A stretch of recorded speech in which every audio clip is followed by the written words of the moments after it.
Hey, this is Jake here with Five Guys Roofing. This is a project at the ASU Polytechnic campus.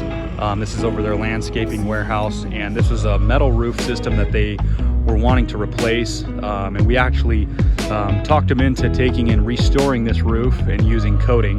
There was only a couple panels that we had swapped out because of rust.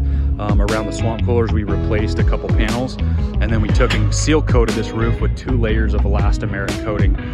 There's a lot of real benefits to that, not only in cost savings in restoring this roof versus replacing, but one of the things I wanted to point out is the difference in the temperature of how it was before and what the temperature of the roof deck is right now. We measured using an infrared camera the siding of the building, that metal siding of the building, and it's about 9 o'clock in the morning, and that metal siding was measuring at 119 Fahrenheit, and right now the reading on the roof deck temperature is 75 degrees. So quite a bit of a difference in the temperature of the roof deck of what it was before and what it is now. And that obviously provides savings for you on the inside because the AC units don't have to work nearly as hard, and the temperature of the building stays cooler.